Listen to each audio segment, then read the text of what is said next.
imagine you are having severe back pain and you decide to put your trust in a doctor. He's a new doctor, he's confident, says that he's never made any mistakes before, and claims that he can take your pain away.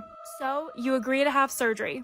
It seems that everyone around this doctor really likes him, so you agree in hopes that this surgery is going to provide some sort of relief. However, you wake up after surgery and you've lost the ability to move your legs. Was this spinal cord injury just a medical mishap? Or did this doctor intentionally try to kill you? Well, Dr. Christopher Daniel Dunch, a former neurosurgeon working in Dallas, ended up getting the nickname of Dr. Death. 33 out of 38 of his patients were seriously injured and 2 were killed.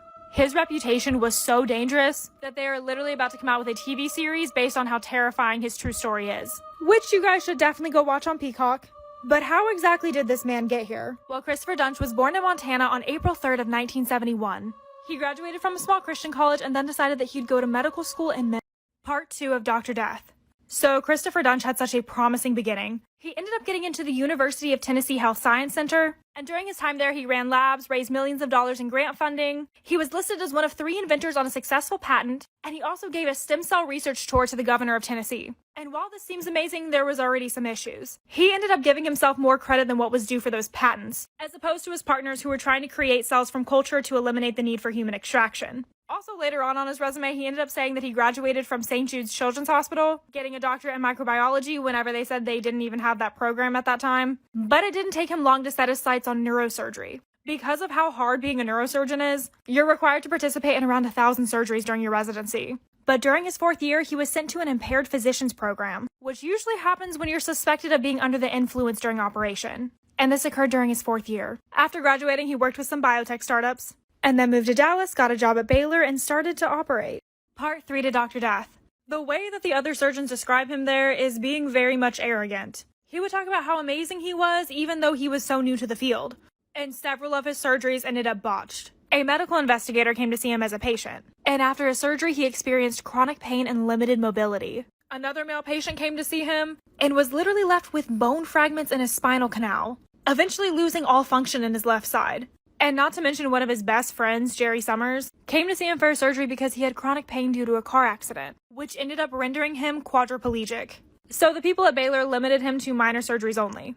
And then a mom of 2 girls came to see him for a routine surgery, in which she lost so much blood that she lost her life. And during the operation, Dr. Dunch ignored that anything was going wrong. He just continued the surgery. So Baylor was absolutely done with him and kicked him out. So he moved on to Dallas Medical Center. He ended up getting temporary privileges until they received his records from Baylor. This was a huge mistake.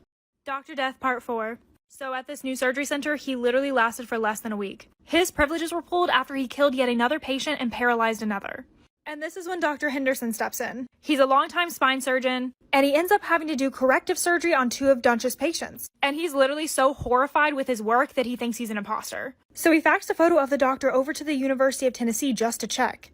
And it really started to seem like he knew what not to do and was doing it on purpose. Anyone with a basic anatomy class would have done better. Since he was only temporary, the hospital was not required to report him. And Dr. Dunch ended up getting 2 more jobs after this, and severely hurting more people. One was left temporarily paralyzed but with permanent pain. And the other one, he mistook a neck muscle for a tumor, and cut a hole in his esophagus and left a surgical sponge in his throat. And the surgeon that came in to pick up the pieces afterwards referred to Dr. Death as a crazed maniac, and even said that it was clear that he was trying to kill his patient. It was obvious Texas was going to have to find a way to remove his license. Dr. Death Part 5. So after a lot of investigating, Texas Medical Board revoked his license. And this happened on December 6th of 2013. And his life was just in disarray after this.